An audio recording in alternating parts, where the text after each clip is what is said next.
Olá pessoal, esta é mais uma aula do nosso curso de métodos quantitativos. Eu sou o professor David Oliveira e a gente vai falar um pouquinho sobre inferência hoje. Será a nossa primeira aula sobre inferência no contexto do contexto de modelos de regressão, ok? O nosso roteiro dessa videoaula será o seguinte: a gente vai falar um pouquinho de maneira geral sobre inferência, tá? As ideias centrais associadas à inferência. Vamos falar de teste de hipótese de maneira generalizada, ou seja, conceitos que podem ser aplicados a qualquer teste de hipótese. E após isso a gente vai falar da análise de variância, tá? Que é um teste de hipótese aplicado no contexto de modelos de regressão. E, por fim, o teste T, também, que a gente vai ver aqui no contexto de regressão. Muito bem. A inferência, na verdade, ele é um conceito bastante presente no nosso cotidiano, embora o termo seja... nesse caso, a gente vai ver no contexto de estatística, mas a gente usa bastante ele. Basicamente, o que é inferência? Inferência, aqui, a gente vai dizer que é com base em uma amostra, tá? Em uma amostra, eu vou fazer afirmações sobre uma determinada população de onde veio essa amostra,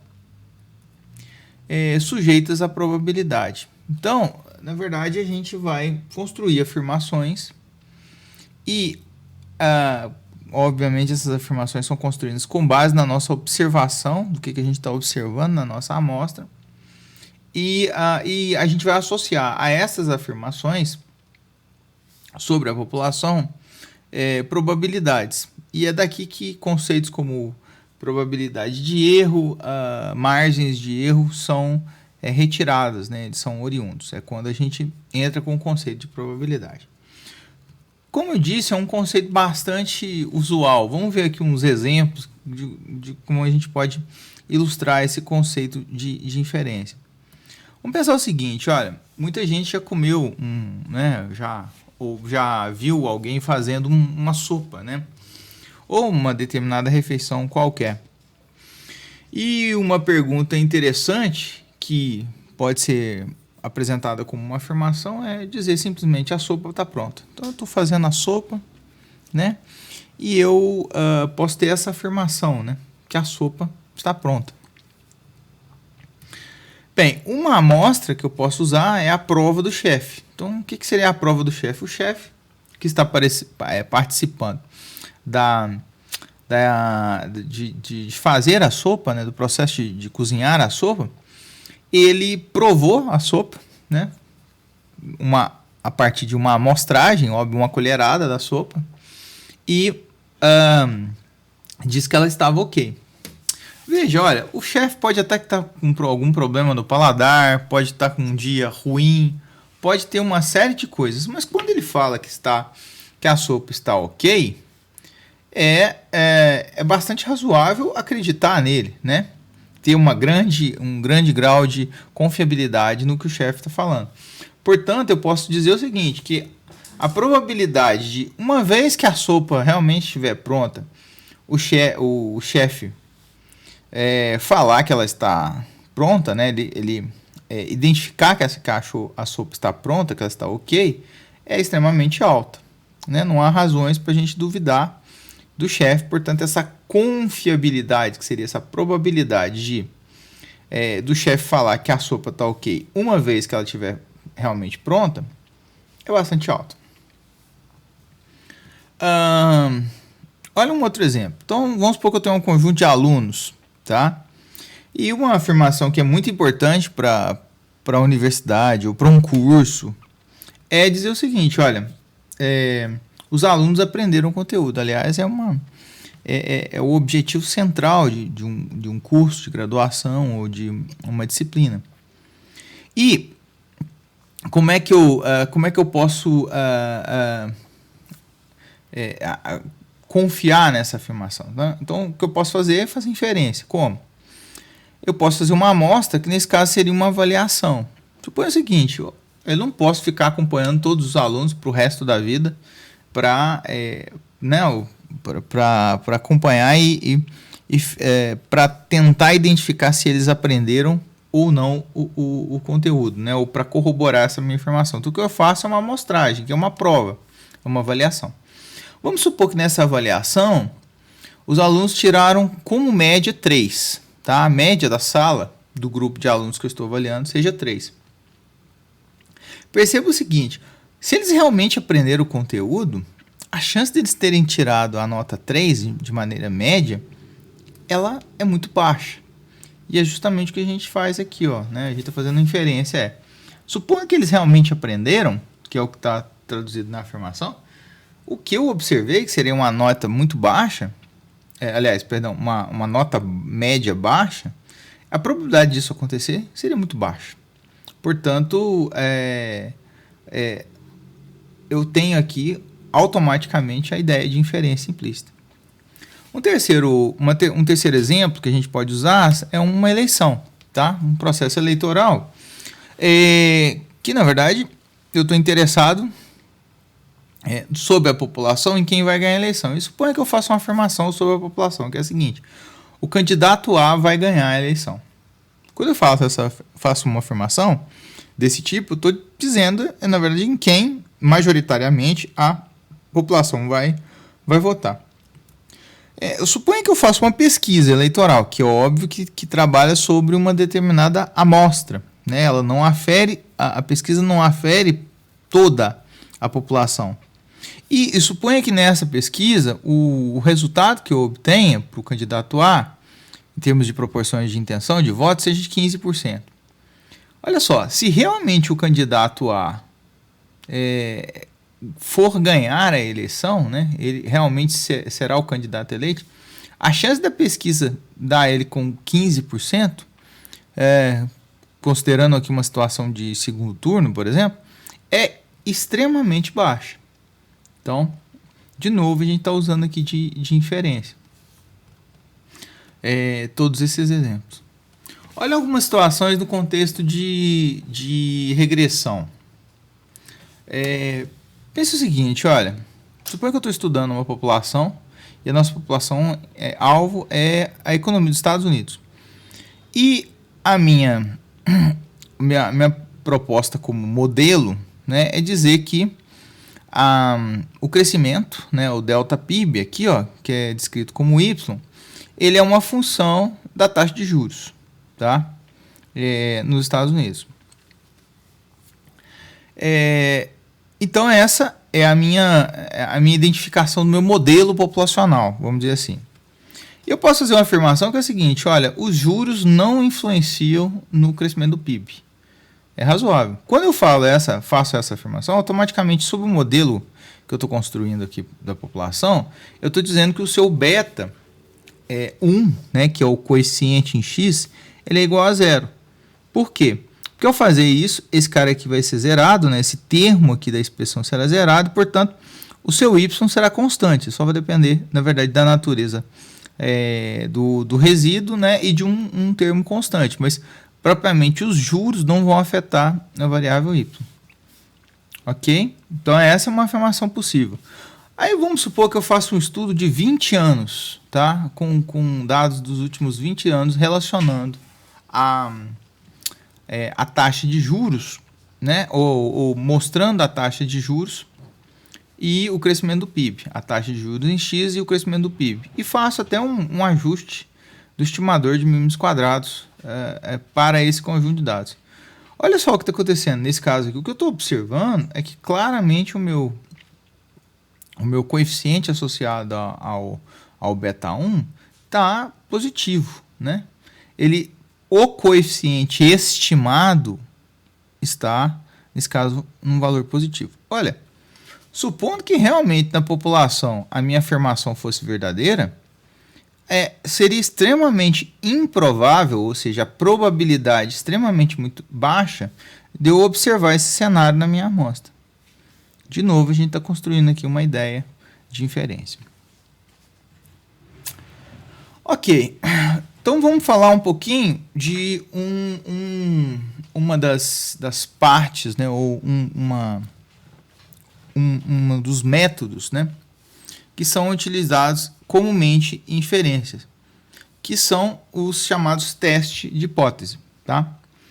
Bem, então o que é, ao falar de teste de hipótese, a primeira definição que vem à cabeça é o que é uma hipótese. A hipótese, na verdade, ela é uma afirmação sobre a população. Como a gente trata de modelos de regressão, geralmente as nossas afirmações, tá, estão relacionadas aos betas, que são os parâmetros populacionais que relacionam uma ou mais variáveis. Então, basicamente, então, uma hipótese vai ser chamada, né, de uma afirmação sobre os betas. No contexto de teste de hipótese, a gente costuma estabelecer aqui uma notação que a gente chama de hipótese nula. Tá? Essa hipótese a gente tem interesse em tentar falsear ela, rejeitar ela, né, ou não rejeitar. Então é ela sob ela que a gente vai ter um olhar, ou seja, ela que vai ser testada. Então a hipótese nula é basicamente uma hipótese qualquer. E associada a ela, eu tenho uma chamada hipótese alternativa. O que é a hipótese alternativa? A hipótese alternativa também chama de H1. A hipótese nula, a notação dela é H0. E a hipótese alternativa H1 é a negação de H0. Ou seja, quando eu nego, eu faço a negativa desta primeira afirmação sobre a população. Vamos dar alguns exemplos de H0 e H1. Por exemplo, se eu digo que os juros não interferem no crescimento, considerando que esta afirmação é a hipótese H0, como eu estou dizendo que os juros não interferem, H1, que vai ser o complementar, ou seja, a negação dela, é dizer que os juros interferem no crescimento do PIB. Eu posso dizer, por exemplo, que em H0, que o salário médio dos brasileiros é maior do que R$1.000. Tá? A negação disso, ou o complemento de H1, é dizer que o salário médio, se não é maior que R$1.000, ele então é menor ou igual a R$1.000, que seria a negação da primeira afirmação. Olhando para o contexto de parâmetros em modelo de regressão, supondo um modelo de regressão da forma y igual a beta 1 x mais beta 0 mais um epsilon, um resíduo, eu posso fazer a afirmação de que o beta 1 é igual a zero, ele é nulo, né? Consequentemente, a minha hipótese nula, né, seria que esse beta 1 ele é diferente de zero, sob o mesmo modelo. Veja que eu tenho automaticamente eu tenho uma relação entre a hipótese nula e a hipótese alternativa que elas se complementam, né? No sentido de que, como um é a negação da outra, eu tenho todos os resultados possíveis sobre um determinado de afirmação sobre um determinado parâmetro, usando as duas hipóteses. Bem, o que é um teste de hipótese? O teste de hipótese, ele é como a palavra bem diz, é um teste, uma prova. É botar à prova uma determinada hipótese.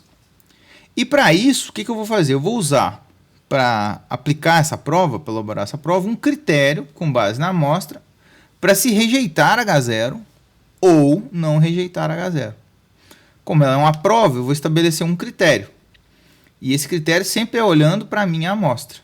A partir da amostra, eu vou ter que tomar a decisão, o teste, né? Ele se concentra, né? Ele é definido por tomar uma decisão, por rejeitar a hipótese nula proposta, uma hipótese nula proposta, ou não rejeitá-la. Bem, e como que eu vou elaborar esse critério? Com base na minha amostra, claro. Anteriormente, a gente já viu esse critério de maneira intuitiva, que é o quê? Eu vou, de alguma forma, mensurar a probabilidade dessa amostra ter sido observada, supondo que a minha hipótese H0, a minha afirmação H0, seja verdadeira. Então, esta probabilidade que a gente viu de maneira subjetiva, né, completamente abstrata nos exemplos anteriores, a gente vai tentar mensurar do ponto de vista estatístico, com auxílio de estatística e com auxílio de probabilidade. Bem, olhando para essa amostra, o que vai acontecer, né, com o meu critério de rejeição? Bem, se a probabilidade supondo que a minha hipótese nula é verdadeira, na minha realidade populacional, se a probabilidade da minha amostra observada for muito baixa, então eu rejeito H0. Se for muito alta, ou se não for baixa o suficiente, eu não rejeito a minha H0.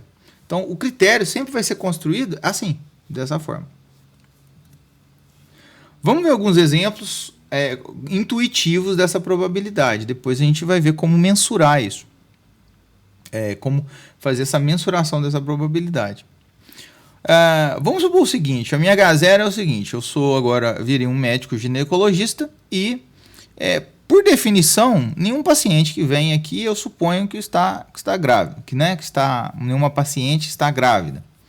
Né? Então, assim, por definição, essa a minha afirmação. Agora, perceba, se eu me deparo com essa paciente aqui, que é a minha amostra, a minha observação, o que eu posso dizer? Supondo que a minha paciente não está grávida, é muito improvável de eu ter essa observação, se eu ter essa amostra aqui. Ó.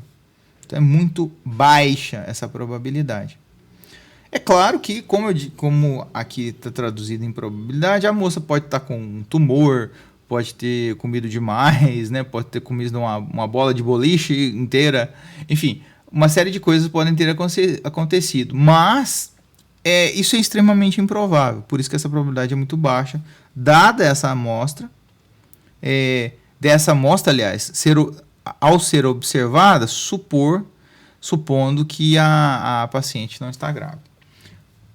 Consequência, eu posso rejeitar H0, ou seja, posso jogar fora a hipótese de que a paciente não está grávida.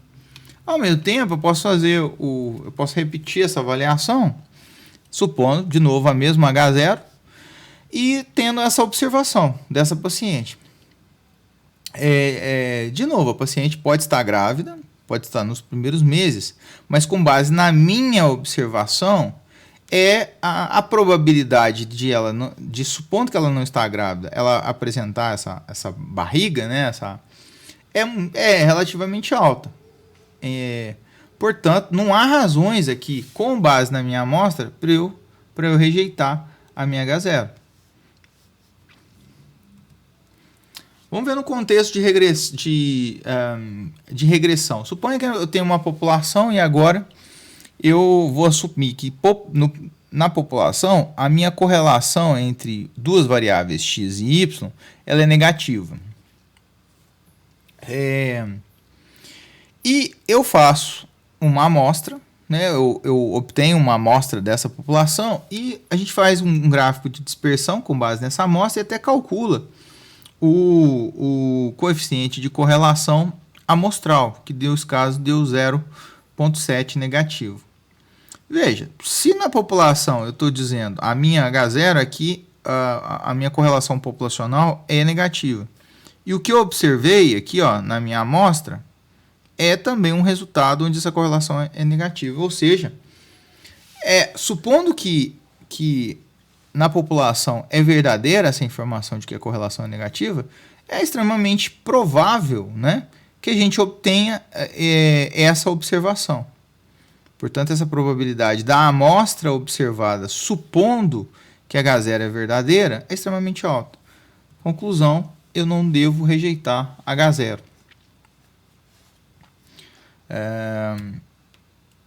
De maneira análoga, suponha o seguinte, agora eu tenho um modelo de regressão, que é um modelo aqui baseado, né, eu vou supor que y depende de x de uma forma de uma equação de segundo grau, né, mais um erro, naturalmente, na população. Então, meu beta 2 aqui, a gente Por hipótese, a gente está assumindo que o nosso beta 2 é igual a zero, ou seja, essa parte da equação não existe, tá? Teoricamente, o meu y aqui ele só dependeria dessa parte linear, né, que é beta 1x mais beta 0. Ok, mas aí eu vou e observo, eu faço uma observação, que seria uma amostragem, e na minha amostra o que eu observo são os pontos com uma dispersão com esse comportamento. E ao eu fazer a estimativa de mínimos quadrados aplicada a esse conjunto de dados, eu obtenho que o resultado do beta 2 estimado é 10. Olha, supondo que esta é a realidade da minha população, eu observar uma amostra com esta relação, né, com essa dispersão aqui, é extremamente baixa. Portanto, há razões, né, olhando para a minha amostra, de suspeitar da minha H0 e, consequentemente, de rejeitá-la. Bem, aí fica uma pergunta, como é que eu vou definir o que é baixo e o que é alto em matéria de probabilidade? Porque, afinal de contas, eu preciso criar um critério objetivo aqui. A gente está olhando de maneira subjetiva para os exemplos. Bem, a gente vai focar simplesmente no que é na definição do que é baixo. Tá? Por quê? Porque o que não for baixo, automaticamente vai ser alto para a gente. Então, a gente vai só definir uma probabilidade, um nível de probabilidade suficientemente baixo. Como que a gente vai fazer isso? Usando os conceitos da probabilidade de erro tipo 1 e erro tipo 2. E eles vão ser o norte para a gente estabelecer na nossa pesquisa o que é uma probabilidade alta, ou, aliás, o que é uma probabilidade baixa para se rejeitar uma determinada hipótese. Bem, essa aqui é uma matriz chamada matriz de confusão, que dispõe sobre resultados, né, possíveis sobre nosso processo de decisão. Então, o primeiro deles é o seguinte: vamos supor que na minha população eu tenho uma natureza, né, uma realidade presente na minha população, que pode ser o H0, lembre-se que H0 é uma afirmação sobre a população, ou H1, que é a negação de H0, né? Então, aqui é considerar como H0 verdadeira, e aqui considerar como H0 falsa, né? Que seria a negação de H0, portanto, H1. Então, essa é a realidade da nossa população. Só que na nossa vida prática, a gente tem que tomar a decisão. A gente não conhece essa realidade, tá? Essa realidade ela existe lá, mas a gente não sabe se H0 é verdadeiro ou é falso. Então a gente tem que tomar a decisão. As nossas decisões são: ou eu adoto H0, e nesse caso adotar significa não rejeitar H0, tá? Ou eu rejeito H0, que nesse caso seria adotar H1. Então eu tenho essas duas decisões possíveis que eu posso tomar. E aqui eu tenho a realidade da população. Bem, vamos olhar para alguns cenários aqui. O primeiro deles é o seguinte: vamos olhar para esse cenário. Aqui é uma situação onde eu não rejeito H0 e na população H0 é de fato verdadeira. Ou seja, isso aqui é uma decisão correta, né? Aqui eu não estou errando ao tomar essa decisão. De maneira análoga, se eu tomar a decisão de rejeitar H0, que é o que está colocado aqui nesse quadrinho, nessa dimensão, e realmente H0 for falsa, ou seja, que H1 for a verdadeira na população, de novo eu estou tomando uma decisão acertada. Então aqui, de novo, eu tenho uma situação que é desejável de acerto. Bem, para onde que eu vou olhar? Eu vou olhar agora para os erros, na verdade, as decisões incorretas. A primeira delas é essa aqui, ó. Esse primeiro erro que eu estou colocando é não rejeitar H0, ou seja, adoto H0, e na verdade na população quem é verdadeiro é H1. Então isso aqui é um erro. Estou tomando uma decisão incorreta, né? Errada aqui. esse tipo de erro a gente vai chamar de erro tipo 2, tá? E é interessante para a gente que o nosso teste, né, o nosso teste tem a possibilidade de mensurar, né, ou eu estabelecer qual é a probabilidade da ocorrência desse erro. Por definição, a gente vai chamar esse erro de beta. Esse beta não tem nada a ver com os betas dos parâmetros do modelo de regressão. Aqui, por coincidência, a anotação que se usa para esse tipo de erro é o erro tipo 2, né? Para a probabilidade do erro tipo 2 é beta, tá? Mas não tem nada a ver com os parâmetros. É óbvio que é um valor de probabilidade. De maneira análoga, a situação desse quadrinho aqui é uma situação onde eu rejeito H0, então eu joguei fora H0, e H0 é verdadeira. Então, aqui de novo eu também tenho a ocorrência de um erro, esse erro é chamado de erro tipo 1, e eu tenho uma probabilidade associada a esse erro, né? É óbvio que a gente deseja sempre que a probabilidade de erro seja a menor possível, seja 0. Mas isso será impossível uma vez que a gente faz estudos baseados em amostras. Por notação, essa probabilidade do erro tipo 1 vai ser chamada de alfa. E a gente vai se concentrar nela. Esta probabilidade que a gente vai se concentrar para trabalhar com os nossos testes de hipótese. Ok, então como é que vai funcionar o nosso critério de decisão? Uma vez que eu tenho uma probabilidade de erro tipo 1 e tipo 2 definidas. Eu vou dizer o seguinte, que se a probabilidade de observar, dado que a minha hipótese nula é verdadeira, se a probabilidade de observar a minha amostra, dado H0 como sendo verdadeiro, for menor que um nível alfa definido, esse alfa a gente define como sendo a probabilidade de erro tipo 1, eu vou rejeitar H0. Se ela for maior ou igual a esse alfa, eu vou tomar a decisão de não rejeitar H0. Então, esse é o critério de decisão em qualquer teste de hipótese, tá? Isso aqui é aplicável a qualquer teste de hipótese. Ok, mas resta a pergunta, como que eu vou calcular essa probabilidade dessa minha amostra, supondo que H0 é verdadeira? A gente vai usar de probabilidades. Então, está colocada aqui a pergunta. Para cada teste, a gente tem essa forma desse cálculo, dessa probabilidade, de maneira diferenciada. Tem testes, inclusive, que são, a gente chama de testes que competem, porque eles têm por objetivo, né, eles têm o mesmo objetivo, mas como eles se constroem de formas diferentes, é interessante para a gente avaliar esses testes, né? E como o próprio nome diz, eles competem. Bem, basicamente o que a gente tem é o seguinte. A gente tem uma chamada estatística de do teste, que essa estatística, na verdade, ela é uma função dos dados, tá? Para aquele teste de hipótese aplicado. E essa função dos dados, ela tem uma distribuição de probabilidade, tá? Então, é através desta estatística e da sua distribuição de probabilidade que a gente, sob H0, né, que a gente mensura esta probabilidade da nossa amostra. Só para ilustrar como é que funciona isso, a gente supõe o seguinte. Supõe que a gente tem a população, e na população a gente assume que a nossa H0 é verdadeira, tá? Por definição, por construção.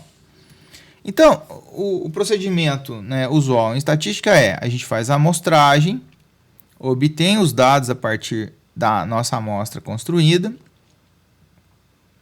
e a partir dos dados é que eu calculo a estatística de teste. De novo, a estatística de teste ela é uma específica para cada teste. Mas ela, de maneira geral, ela é uma função dos dados. A gente trabalha com estatísticas de testes na nossa vida cotidiana, quando trabalha com estatística principalmente básica. Alguns exemplos, por exemplo, colocados aqui são a média amostral, a variância amostral, o estimador de mínimos quadrados, tá? O R2, tá? O coeficiente de determinação. Todas elas aqui, ó, são estatísticas, né? E que tem testes que os utilizam para tentar botar sob prova uma determinada hipótese. Então, essa conta, na verdade, que é feita aqui, ó, nesse cenário, amostragem, dados e a conta, né, ou a estatística de teste, eu posso repetir esse processo infinitas vezes. Então, eu obtive uma amostra, pego um conjunto de dados associado à amostra, calculo estatística de teste.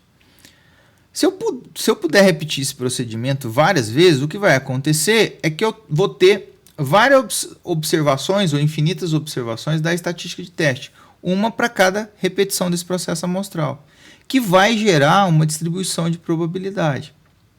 Tá? Nesse caso, eu estou ilustrando esse processo de simulação. O que a gente faz e o que os métodos, né, principalmente os estatísticos teóricos, fazem é justamente descobrir qual que é essa distribuição aqui, ó, da estatística de teste, supondo que a minha hipótese nula, sobre a qual a gente está investigando, ela é verdadeira. Então, essa probabilidade da amostra dada a hipótese nula sendo verdadeira, que é o que a gente estava interessado, ela vai se resumir na probabilidade dos valores sobre a estatística de teste, dado que a minha hipótese nula é verdadeira, que é justamente colocada aqui. É a partir dessa distribuição de probabilidade que eu vou mensurar se a minha amostra ela era muito provável de ser observada ou pouco provável. Simplesmente observando aonde que o valor da estatística de teste que a gente calculou vai cair nessa distribuição. Se ela cair num valor, por exemplo, mais provável, essa probabilidade vai ser mais alta. Se ela cair, nesse caso específico, em extremos, aqui, essa probabilidade vai ser menos, né? Eu vou ter uma menor probabilidade desse valor ter sido observado, dessa estatística de teste observada, ter né, a probabilidade associada a ela. Portanto, essa probabilidade aqui vai ser menor. Então, através dessa distribuição que a gente vai mensurar. Só para destacar, esse e-teste aqui, ó, aqui ele está minúsculo e aqui está maiúsculo. Por quê? Porque esse e-teste aqui ele descreve uma variável aleatória, tá? E aqui são valores observados dela. Então, esse procedimento aqui, se ele fosse infinitas vezes repetido, eu conseguiria mostrar que essa distribuição através de uma ideia de simulação. Mas, para alguns casos, né, que essa estatística a gente consegue demonstrar os resultados, principalmente os casos mais simples, que são aplicados em estatística básica, a gente tem uma distribuição fixa para essa estatística de teste. Através desse valor observado, e aonde ele vai cair aqui em termos de probabilidade, que a gente constrói a ideia do p-valor. O p-valor, basicamente, ele vai ser essa probabilidade da amostragem, tá? Ou da amostra ser observada sobre H0, né? Sobre a hipótese nula verdadeira. E através dele que a gente vai mensurar a probabilidade daquela amostra ter sido observada sob o cenário de uma hipótese nula construída, né? Ou, desculpe, uma hipótese nula verdadeira. Bem, tem alguns testes que a gente já aplica, né, no nosso cotidiano em estatística. Um deles é o teste T, né? Eu vou ilustrar duas situações do teste T. O teste T bilateral, eu tenho a população, geralmente é uma variável aleatória que tem uma distribuição normal, e a nossa hipótese nula sobre a população é de que a média dessa população é nula, ou é um valor específico. Aqui a gente está colocando nulo, mas podia ser um valor específico. A estatística de teste, ou seja, a conta a partir da minha amostra, é a média amostral dividida pelo desvio padrão amostral sobre raiz de n. Tá? A distribuição para essa estatística de teste é uma distribuição T de student com n-1 grau de liberdade, portanto é uma distribuição de probabilidade para essa estatística. E o p-valor, né, para esse teste específico, é a probabilidade da estatística de teste, né, desse valor aqui, ou perdão, do módulo desse valor ser maior do que o valor que for calculado para a minha amostra, né? Eu tenho essa distribuição, então esse valor aqui é o valor observado para a amostra. O p-valor é calculado com a probabilidade desta variável aleatória, né, que é essa aqui, ser superior ao que eu observei na minha amostra. O módulo dela, né? O módulo, nesse caso o módulo. O teste unilateral, também, que é uma variação do teste de T, aqui nesse caso a hipótese nula é que o μ seja menor ou igual a zero, de novo sob normalidade, tá?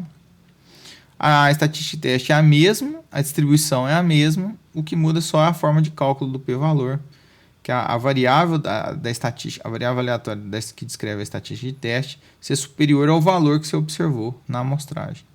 Por isso aqui é o minúsculo, né? O valor calculado naquela amostra. E assim por diante. Tem vários outros testes hipóteses que a gente poderia citar aqui como exemplo, mas estou usando só esses dois aqui para ver como esses conceitos são, né, a gente tem eles. Bem, então, para um teste de hipótese, eu elaborei aqui um checklist de informações sempre que a gente tem que definir para qualquer teste, tá? Isso funciona para qualquer teste. Então, a primeira delas é definir o que é a nossa hipótese nula, tá? Tem testes que já têm a hipótese nula definida, então, ou pré-definida. Mas a gente tem, em alguns casos, a gente tem que especificar essa hipótese nula. Para o caso de regressão, a maioria dos casos mais simples, essa hipótese já está pré-definida já. O segundo passo é definir o nosso nível de erro, né? O nosso alfa, que a gente está disposto a assumir na hora de proceder o teste, né? Ou de proceder o estudo e, consequentemente, o teste daquela hipótese. Geralmente, esses valores são colocados como 10%, 5%, 1%, 0,1%. Perceba que aqui eu tenho uma gradação, eu tenho valores de probabilidade de erro tipo 1, né, que é o nosso alfa, maiores, ou seja, eu estou sendo mais flexível em relação ao erro, e menores, eu estou sendo mais rigoroso. Então, isso vai afetar na nossa capacidade de rejeitar H0. Né? Esse cenário eu vou ser mais flexível e esse cenário eu vou ser mais rigoroso para rejeitar H0. O cálculo da estatística de teste, tá?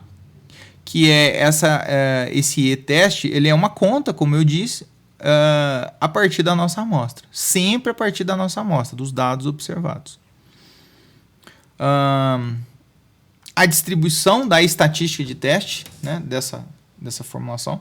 Então, aqui eu tenho como eu vou calcular o valor a partir da amostra, e aqui eu tenho a distribuição de probabilidade, que se eu repetisse esse procedimento infinitas vezes, eu teria para esta variável aleatória, tá? Supondo naturalmente que H0 é verdadeiro. A obtenção do p-valor, que é basicamente olhar nesta distribuição de probabilidade aonde que esse valor se encontra, se ele é muito provável ou pouco provável, né? E finalmente tomar a decisão de rejeitar ou não rejeitar H0, que vai ser confrontar o p-valor, que é a probabilidade da observação da amostra sobre H0, com o nosso nível de erro que a gente decidiu na etapa 2. Ok.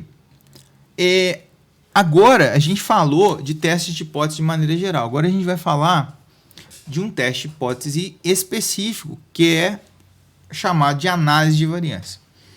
A análise de variância, ela nada mais é do que um teste chamado teste F, que é um teste para razão de variabilidades, tá? E ele é adaptado de uma maneira muito elegante, né? De uma forma que ele responde algumas questões sobre modelos de regressão. Então, o objetivo desse teste, tá, né, o teste da análise de variância, a ANOVA também aparece, ou ANAVA também é um termo usado, é inferir se ao menos alguma variável em x, e aqui x é a nossa matriz de desenho, né, ou a nossa matriz que contém as variáveis explicativas, influencia em y.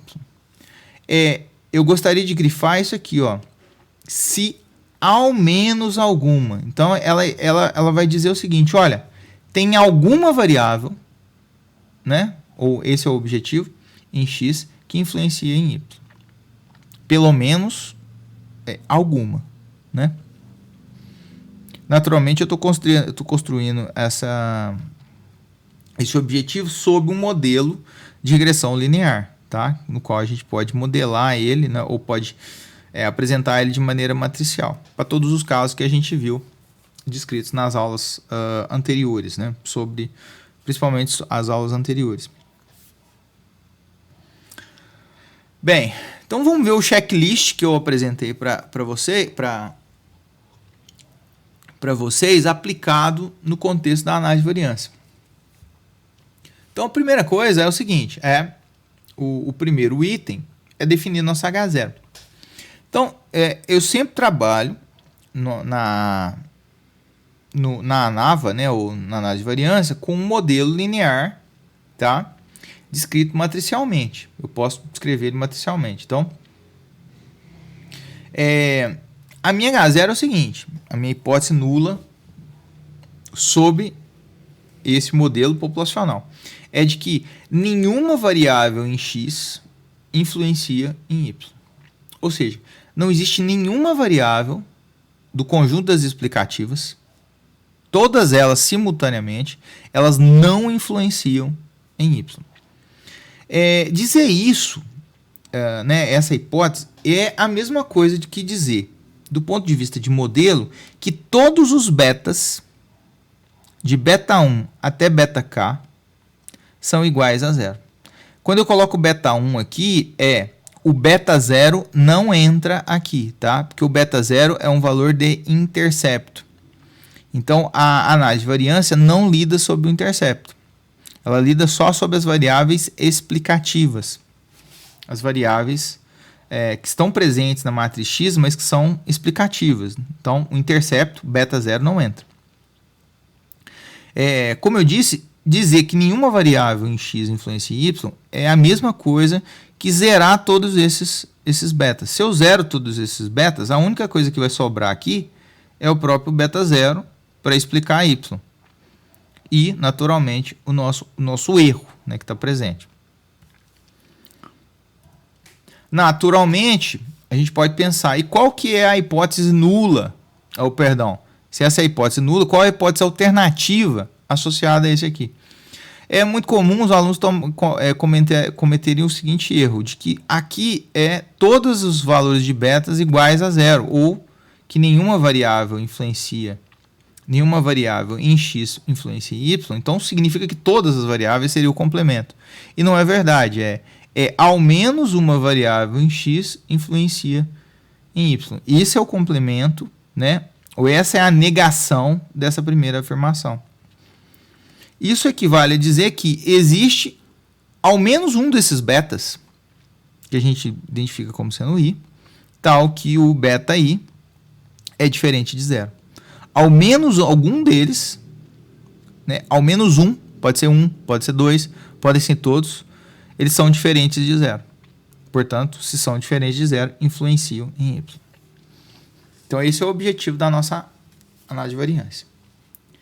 Bem, o segundo item é estabelecer qual é o nosso nível de erro que a gente vai trabalhar, que a gente acha aceitável, no caso o erro tipo 1. Lembre-se que o erro tipo 1 é o quê? É rejeitar H0, dado que H0 é verdadeira. Lembra quando eu no slide anterior, eu comentei a respeito de níveis de rigor. Eu posso ser muito rigoroso, né? Ou seja, trabalhar com uma probabilidade de erro muito baixa, ou mais flexível, quer trabalhar com uma probabilidade de erro um pouco mais alta. Lá a gente tinha citado um pouco mais alta, 10%, e um pouco mais bem baixa, 0,1%. Isso é uma opção do pesquisador, tá? E pode mudar de acordo com o cenário da pesquisa. Em cenários compensa mais ser mais rigoroso, né? Você pode ser mais rigoroso. Aliás, você deve ser mais rigoroso. Olha um exemplo.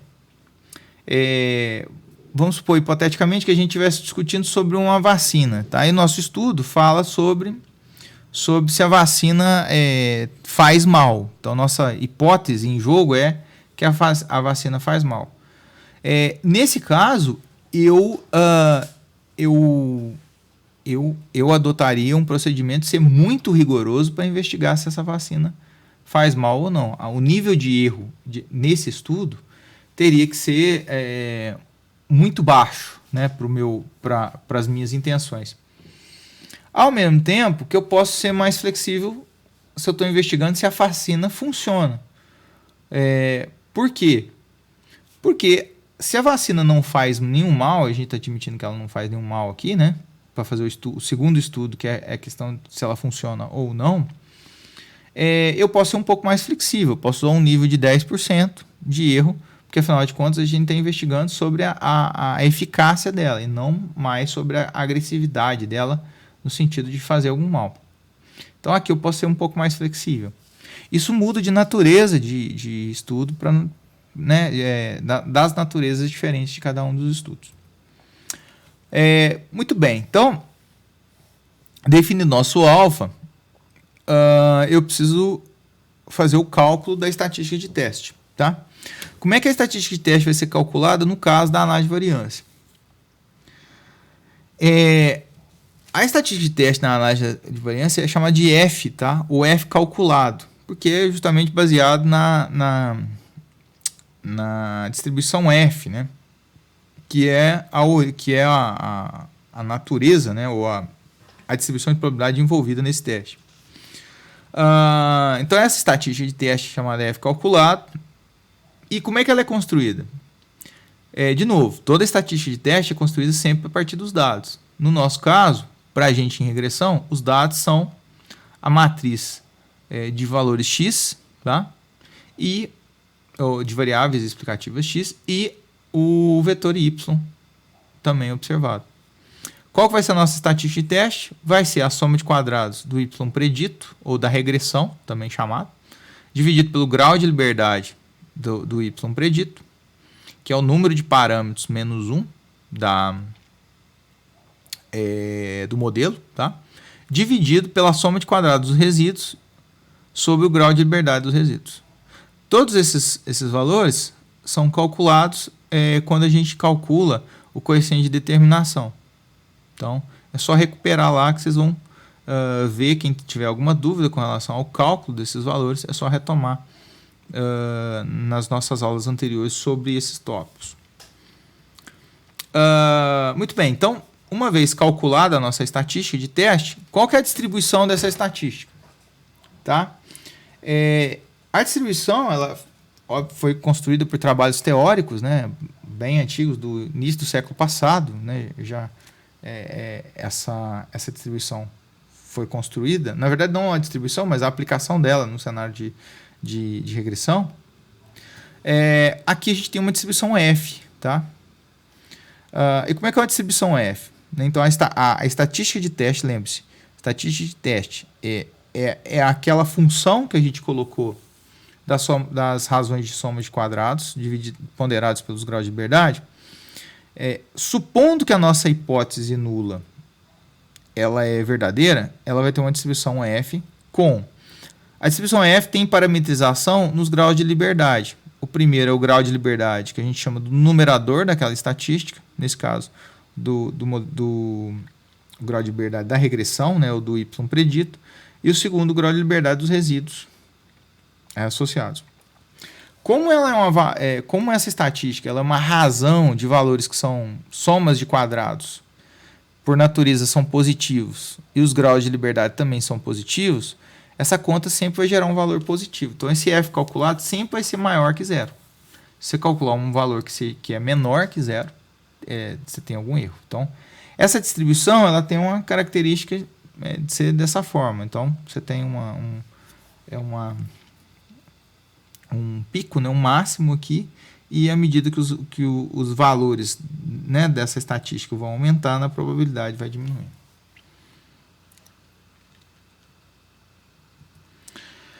Bem, como é que eu faço cálculo do p-valor? Que seria a quinta etapa no caso de análise de variância, tá? Então, supondo essa estatística, mesmo cenário, a gente tem a estatística, a distribuição é F, ela está aqui ilustrada, a parametrização dessa F é os graus de liberdade de regressão e dos resíduos, né, associados. E o cálculo eu vou ter um cálculo de um valor, né, dessa estatística a partir da amostra. Então, eu vou ter os dados da minha amostra e eu vou calcular o valor, né, aplicando as somas de quadrados que eu obtive, eu vou calcular o valor desse F calculado.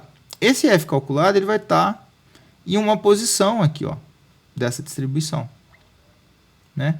Tanto que eu estou colocando F calculado ou a estatística de teste calculadas, né, o valor observado da estatística de teste. Então, ela vai estar em algum ponto dessa reta aqui, sobre a distribuição. O p-valor vai ser a probabilidade de eu observar nesta distribuição F um valor superior a esse F calculado. Então, esse vai ser o p-valor associado à minha análise de variância.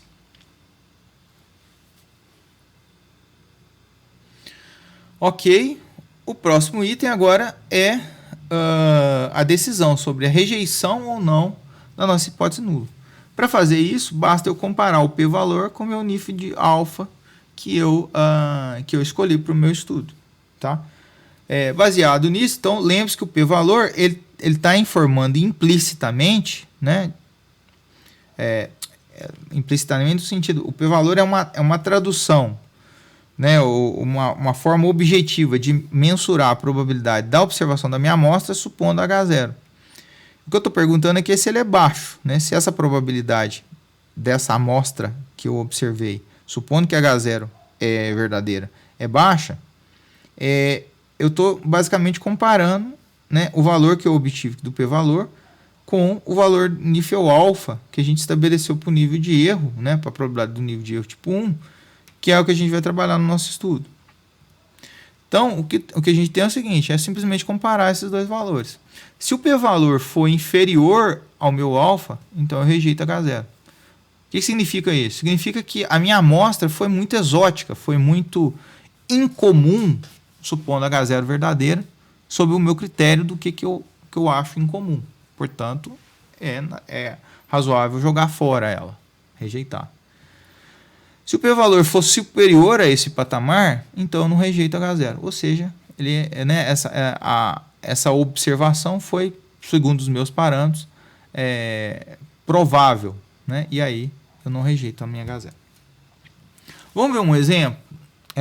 Nesse caso, que eu estou apresentando aqui, eu estou supondo uma população que tem um conjunto de observações, de elementos nessa população, e vamos supor que eu coletei uma amostra de tamanho 30. Aqui a gente vai trabalhar com uma amostra de tamanho 30.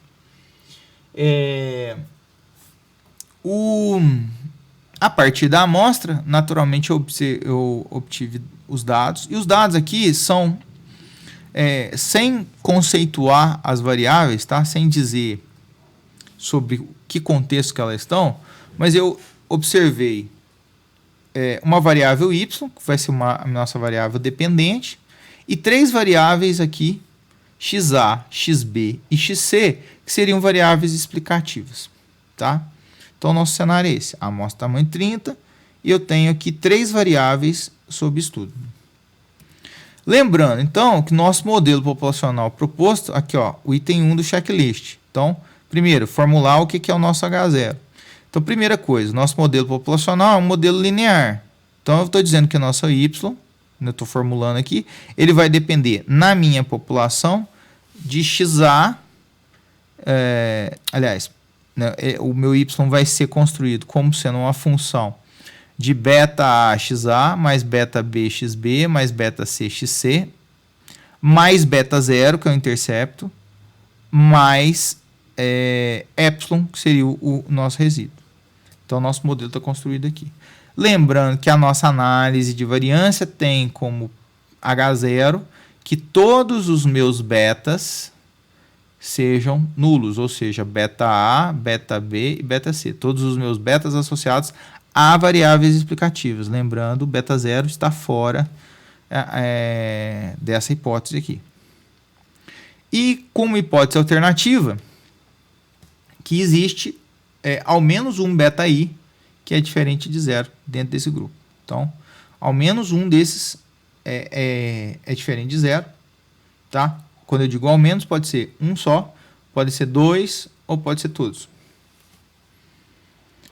Muito bem. E eu preciso definir um nível que eu vou trabalhar com a probabilidade de erro tipo 1. Nesse caso, a gente vai trabalhar com um nível de 10%, tá? Porque eu decidi como pesquisador. Você pode ser mais rigoroso, poderia trabalhar com 5%, com 1%, com 0,5%, 0,1% e assim vai. Depende do rigor que você quer adotar na sua aplicação do seu teste. Aqui é um relatório que o Gradle, né, que é o software que a gente está usando como referência na disciplina para trabalhar, ele solta que ele elabora ao aplicar a análise de regressão, a análise de variância nesse modelo de regressão que a gente está trabalhando aqui. Lembrando, o modelo é esse, né? Portanto, as variáveis presentes são essas, a nossa hipótese nula é essa presente e o nosso tamanho da amostra é igual a 30. Então, nele, ele apresenta todas as informações que a gente viu no checklist que eu propus para vocês elaborar. Então, vamos ver algumas. A primeira delas, que era o cálculo da estatística da estatística do teste, que no nosso caso é o F calculado. Então, onde que ele está aqui? Ó? Olha só. Lembre-se que para calcular o F calculado, eu preciso da razão da soma de quadrados de resíduo sobre o grau de liberdade de resíduo, dividido pela soma de quadrados, a soma de quadrados do predito dividido pelo grau de liberdade do predito, dividido pela soma de quadrados dos resíduos sobre o grau de liberdade dos resíduos. Então, para obter as somas de quadrados, elas estão todas presentes aqui, ó, nessa coluna aqui chamada soma de quadrados. E para cada uma delas, essa aqui, a primeira, é a soma de quadrados total, que eu preciso calcular, para calcular a soma do predito e a soma do resíduo. Tá? Então, aqui eu tenho a soma de quadrados total, aqui eu tenho o grau de liberdade total, que é n menos 1, o tamanho da sua amostra menos 1. Tá? E aqui é a variabilidade total dos seus dados, a variabilidade amostral dos seus dados que ele coloca aqui. O segundo, né, que ele apresenta aqui é a soma de quadrados do predito ou da regressão. Aqui é a soma de quadrados, aqui é o grau de liberdade do predito, e aqui ele já mostra, nessa coluna, quadrado da média. Na verdade, ele obtém a razão desse 80, que é a soma de quadrados, sobre o respectivo grau de liberdade, que dá 26,74, que é exatamente a variabilidade do y predito. Esse aqui vai ser o numerador, né, os dois elementos do numerador do meu F calculado. E, finalmente, a do resíduo, que está colocada aqui, a soma de quadrado do resíduo, o grau de liberdade do resíduo e a razão dos dois, né, da soma de quadrados dividido pelo grau de liberdade, 0,79. Então, todos os elementos que eu preciso aqui para fazer o cálculo do F calculado estão colocados aqui. A distribuição, né, naturalmente é uma distribuição F, mas qual que é o grau de liberdade? É o grau de liberdade do predito, que no caso é 3. Por que é 3? que é o número de parâmetros que eu tenho. Quantos parâmetros eu tenho no meu modelo? 1, 2, 3, 4, menos 1, por isso 3. E o grau de liberdade do resíduo, que é 26, que é a diferença do grau de liberdade total para o grau de liberdade de regressão.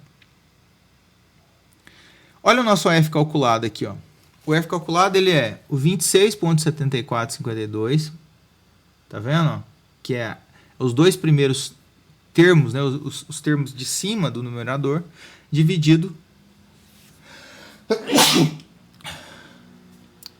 por 0,79, aproximadamente 0,8 quase, que estão no numerador, que são relativos ao resíduo. Portanto, meu F calculado aqui é 33,459. Você vê que aqui ele já coloca o p-valor, né? Que seria o próximo item, que é o 5 aqui. Ele já está descrito aqui, ó. Como é que ele entra? Como é que esse p-valor é calculado? Eu vou pegar esse 33,459 e jogar ao longo de uma distribuição F com 3 graus de liberdade, 3 e 26 graus de liberdade, respectivamente. Essa distribuição aqui.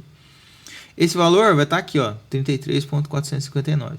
A probabilidade de eu observar nessa distribuição um valor superior a esse valor vai ser o meu p-valor. Você vê que o p-valor eu coloquei que é aproximadamente 0 aqui, porque aqui ele está 4,45 vezes 10 elevado a menos 9. Então é um valor muito pequenininho, muito bem próximo de zero na prática. Que é justamente esse valor colocado aqui, que equivale a esta área, tá? Superior à distribuição.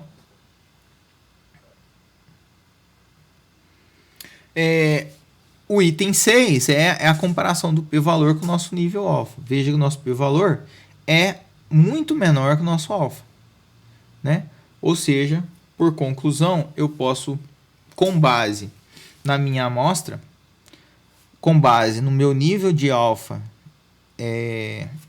definido, eu posso rejeitar a minha H0, ou seja, ao menos uma dessas variáveis em X aqui, ó, envolvidas em X, elas influenciam em Y. Muito bem. Um segundo teste que a gente vê aqui, ele é um teste mais específico, tá? Então, antes eu identificava num grupo de variáveis se ao menos alguma delas influenciava. Agora eu vou estudar cada variável de maneira individual, tá? Então, nosso objetivo no caso do teste de T, que é o teste que a gente vai ver agora, ele é inferir se a variável xi, ou seja, uma variável específica, influencia em x. Naturalmente, supondo o meu modelo de regressão, modelo linear para a minha população, e que a minha xi está presente na minha matriz de desenho. Claro. É uma das variáveis envolvidas no meu estudo. Ok, então vamos lá. De novo, eu vou aplicar o checklist aqui, né, mostrar o checklist no caso do teste de T, de cada uma das etapas que a gente viu. Então, a primeira delas é trabalhando com o modelo linear. Sempre a gente trabalhar com o modelo linear que a gente possa mostrar ele matricialmente. Então, a minha H0 é que a variável xi não influencia em y. Xi está presente aqui, tá? É uma das variáveis envolvidas no meu estudo. Isso equivale a dizer que o meu beta-i, ou seja, o beta correspondente a essa variável, é igual a zero. Se ele for igual a zero, ele cancela a variável xi, né, a influência de xi em y. Naturalmente, a hipótese complementar ou alternativa aqui, né, é a negação da primeira, que é a variável xi influencia em y. Nesse caso, é dizer que o nosso beta-i ele é diferente de zero. E aí sim, o y sofre uma influência da variável xi. Ok, segunda etapa é a definição da nossa probabilidade de erro tipo 1, é similar ao caso que a gente apresentou na ANAVA. vai depender do rigor que você vai aplicar no seu estudo. O terceiro item, nesse caso, é o cálculo da estatística de teste, tá? Como é que a gente vai calcular a estatística de teste para o caso do DRT? O T calculado, ele é chamado primeiro de T calculado aqui, tá? Também é referido como razão T, principalmente no Gradle, né? No Gradle ele refere essa estatística como razão T. E como é que ele é calculado? Primeiro, a gente vai calcular uma matriz que é a matriz de variabilidade do meu estimador de mínimos quadrados para cada um dos betas estimados, tá? Então, como que esse S2 beta I estimado, que é um valor só, tá? Como é que ele é calculado? É que eu preciso dele para calcular né, a estatística de teste aqui desse teste T. Ele vai ser a matriz de desenho transposta vezes ela mesmo, a inversão dela, dessa multiplicação, vezes a soma de quadrados dos resíduos dividido pelo grau de liberdade dos resíduos, tá? Isso aqui vai dar uma matriz, tá? Porque isso aqui é um valor constante, isso aqui vai dar uma matriz quadrada, tá? Dessa matriz quadrada resultante aqui, você vai pegar o iésimo elemento da diagonal, que é justamente esse I aqui, ó, é para informar o iésimo elemento da diagonal. Esse iésimo elemento, ele vai estar relacionado com uma informação de variabilidade do nosso beta I, que é o estimador. Nesse caso não vai ser o estimador de mínimos quadrados, vai ser o estimador de máxima verossimilhança, mas eles são análogos nesse caso aqui, o beta I. E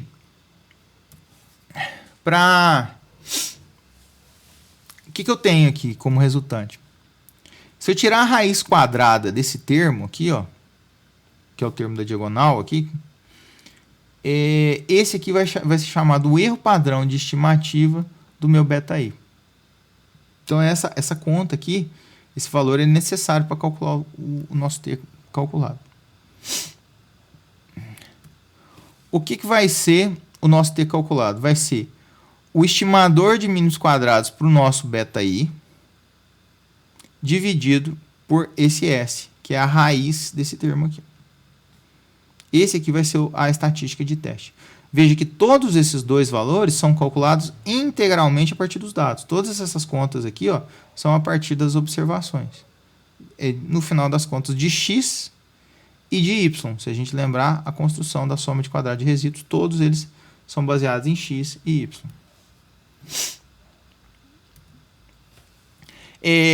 A distribuição da estatística de teste. Nesse caso, a estatística de teste tem uma distribuição T de student, onde os graus de liberdade vão ser os graus de liberdade do resíduo. Então, esse é o parâmetro da nossa distribuição aqui. Veja que como a gente calcula lá, o valor do beta, ele pode ser, na nossa estatística de teste, ele pode ser do beta I estimado, ele pode ser qualquer valor, de menos infinito a mais infinito. O desvio padrão, né, o nosso S do beta I, o erro padrão de estimativa, ele já é um valor positivo, o que, portanto, gera que a nossa estatística de teste, ela pode ser um valor que varia de menos infinito a mais infinito. Então, ele pode estar sobre todos os valores aqui da reta real, associada à distribuição T. Lembrando que a distribuição T é uma distribuição de probabilidade, tem a moda aqui, né? E o valor médio é em zero, tá? No valor zero. Então, ela é uma distribuição desse jeito aqui, ó. Veja que nela, eu já consigo descrever quais os valores da estatística de teste são pouco prováveis, dos extremos, e são muito prováveis, perto do zero. Que vai servir de norteador para o cálculo do p-valor. Então, como é que eu vou calcular o p-valor? Eu vou ter a estatística de teste, eu vou ter a amostra, né, do meu estudo, que vão ser as observações dos dados, matriz de delineamento, né, matriz X e o meu vetor Y de observações. A partir desse T calculado, que a gente calcula a partir da amostra, eu vou colocar esse valor calculado ao longo dessa reta em duas posições aqui. Aqui o menos T calculado, tá? que é a parte negativa, e aqui é o t calculado. Perceba que eu estou fazendo é o seguinte, é vendo quão extremo que essas observações estão, seja para negativo, seja para positivo. O p-valor vai ser a probabilidade do módulo da minha estatística ser superior ao t calculado, que equivale justamente a essas áreas.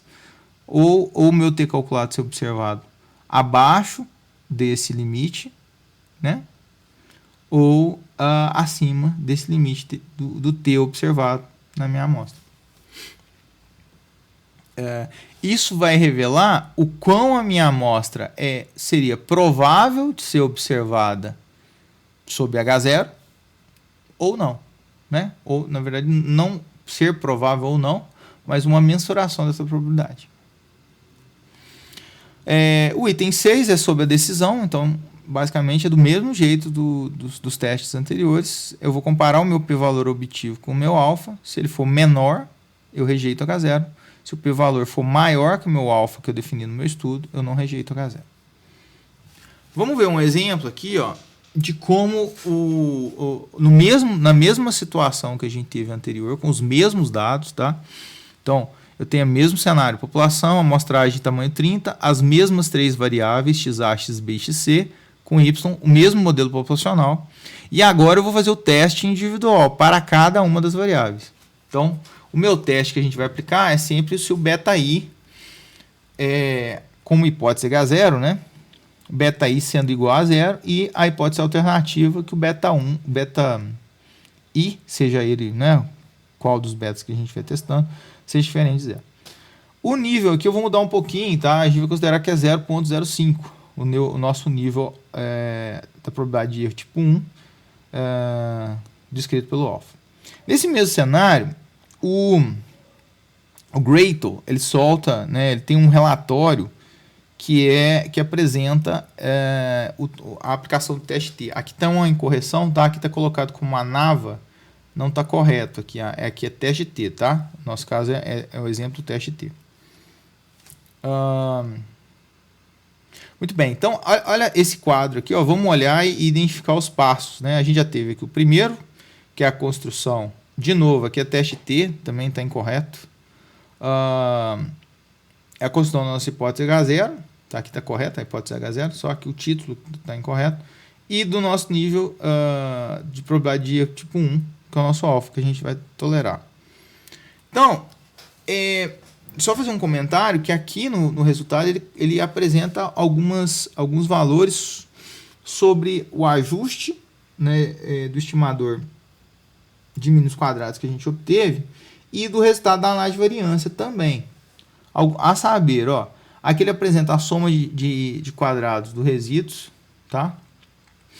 Que a gente, né, obtém para aplicar a análise de variância. O R2, ele é apresentado aqui. O R2 ajustado também é apresentado aqui, ó. A distribuição F sobre a análise de variância, nesse caso 3,26.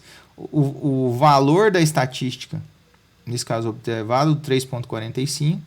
E o p-valor relacionado. Todos esses valores aqui são relativos à análise de variância, né? Esses dois de baixo aqui. E a soma de quadrados, né, dos resíduos implicitamente. O R2 e o R2 quadrado associados ao ajuste. Muito bem, então vamos para o teste T, né, os resultados do teste T. Então aqui, ó, nesse quadrinho aqui, a gente vai ter os valores do beta, o respectivo beta estimado, do estimador de mínimos quadrados. Veja que aqui eles estão ordenados como o const. O const, ele é o beta 0, tá? Ele é o intercepto. É esse cara aqui, ó. E cada uma das variáveis aqui, ó, os coeficientes estão na mesma linha. Então aqui é a relativa XA, então esse é o beta A. Aqui é XB, o beta B. E aqui XC, o beta C. Aqui eu estou apontando parâmetro, tá? Mas isso aqui são as estimativas, tá? São as estimativas. Essa coluna informa sobre o erro padrão de estimativa, que é aquela que é obtida a partir daquela matriz, né? E da raiz dos valores da diagonal dessa matriz, relativa a cada uma das variáveis. Então, ou aos coeficientes estimados a cada uma das variáveis. Nesse caso, o primeiro aqui é associado a beta 0, né? O S de beta 0 chapéu, o S de beta A chapéu, o S de beta B chapéu e o S de beta C chapéu. E aqui a terceira coluna vai ser o T calculado, que vai ser a razão desses dois. Este valor sobre este valor sobre este, e assim por diante. Muito bem, vamos olhar um pouquinho mais de perto. Então, olhando para a distribuição, para o p-valor e, finalmente, sobre a decisão. Veja que aqui eu vou aplicar esse teste, eu posso aplicar esse teste para todos os betas, né?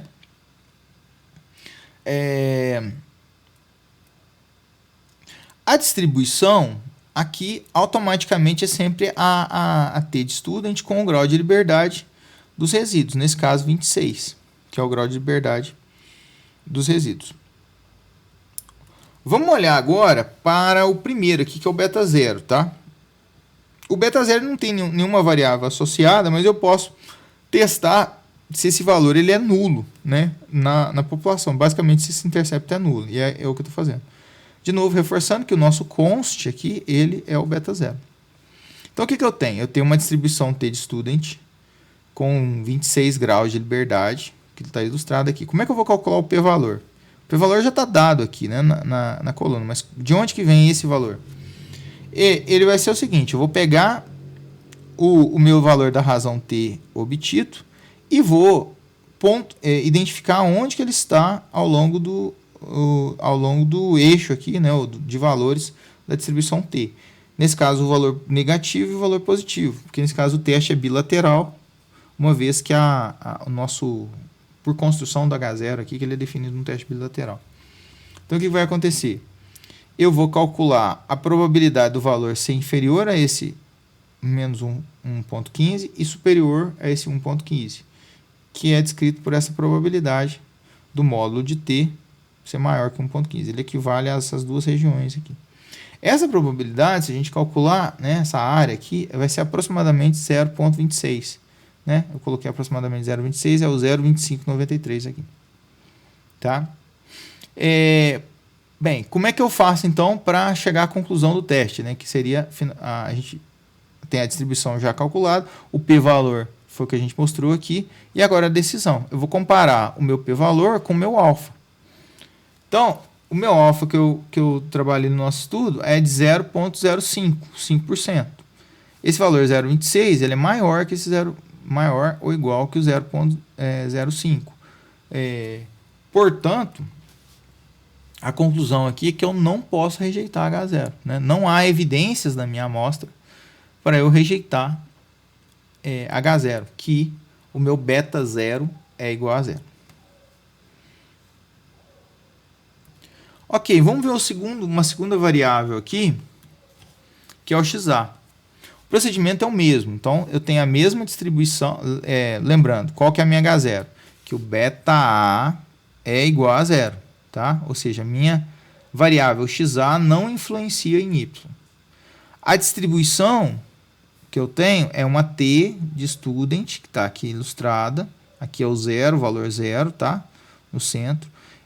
Com 26 graus de liberdade. Tá?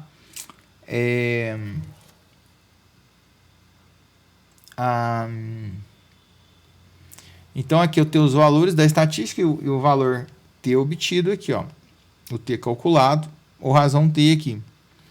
Como é que eu vou calcular o p-valor? No mesmo processo do exemplo anterior. Só que agora o valor da estatística T é 6, né?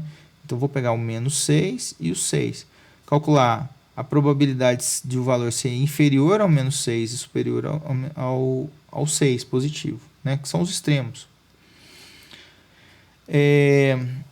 Você vê, né, nesse caso aqui, que esse valor vai dar aproximadamente 0 aqui, tá? Ele dá 2,46 vezes 10 elevado a menos 6. Então, é um valor muito pequenininho. 6 casas decimais, 6 zeros, né? À esquerda. Então, esse valor é muito pequeno.